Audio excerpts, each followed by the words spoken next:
That said, let's go to our first email today. And our first email today comes to us from Brett Jesse, who writes, I can't wait for the upcoming comedy Holmes and Watson. I have noticed a few things, though, that give me concern. First is there is only one trailer after most movies have more than one. Made-for-TV trailers are quick 15-second clips from the original trailer. Two is I have not read or heard anything about the movie. Is there an embargo holding back early reviews, or am I just worried over nothing? All right, thanks a lot for the email, Brett. And first of all, every movie has embargoes. Every single movie has embargoes. It's all just a matter of when they have those embargoes lifted. But Robert, let me ask you, you've seen the marketing. We know Will Ferrell and John C. Reilly very well.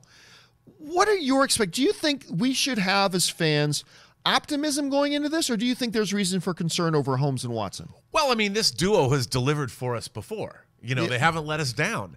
And look, we've seen The Crown, we've seen Downton Abbey, we've seen Robert Downey Jr.'s version of Sherlock Holmes. We've had Benedict Cumberbatch doing Holmes. We've got CBS has a Sherlock Holmes show. Yes. I mean, I think it's time that we do a send up. And what better way to send up the character of Sherlock Holmes and Dr. John Watson than this?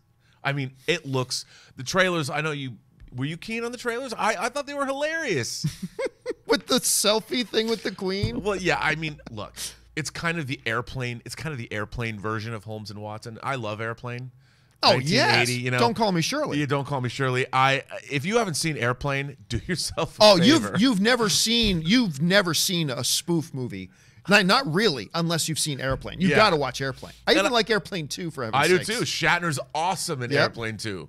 But this, I want to see this movie. It looks like some dumb fun.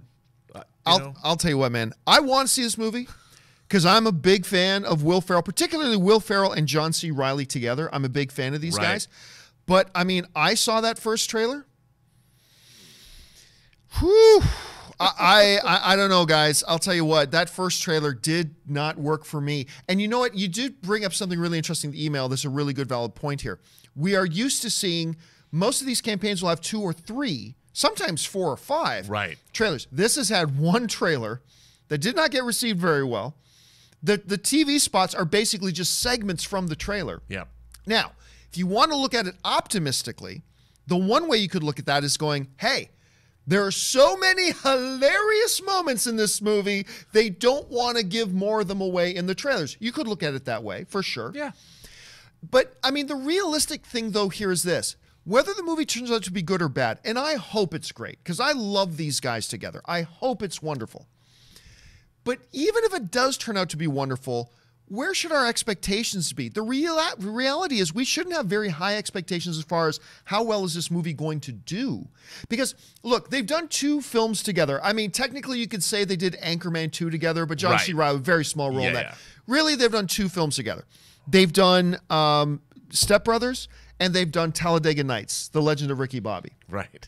And realistically, those ones, as great as they are, never made much money. Take a look at this. So, Step Brothers, easily in my all-time top 10 best comedies ever, probably in my top 5. Ann and I will watch this movie once a year to once every 6 months. We love this movie. I cannot get enough of this movie. I laugh myself sick every single time. It doesn't matter how many times I watch it. I love it. But it only made worldwide, Robert, not domestically. Worldwide made $129 million.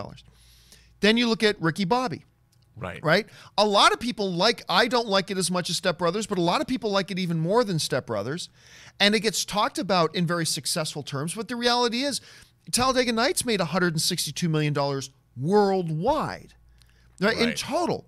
So as we get coming into Holmes and Watson, realistically speaking, I mean, look, we haven't even taken into consideration the fact that it's opening in the Murderer's Row window. It's opening as Aquaman and Bumblebee and Mary Poppins and Spider-Man and the Spider-Verse and the dramas like Welcome to Marwen, Vice, Mule, Deadpool.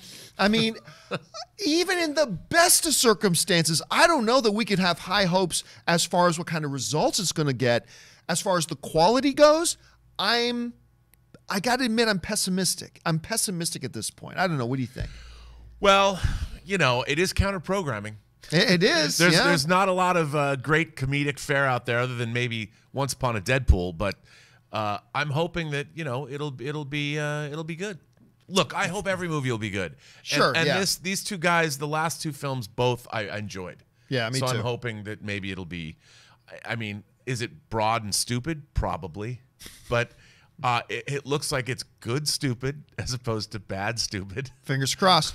All right, let's move.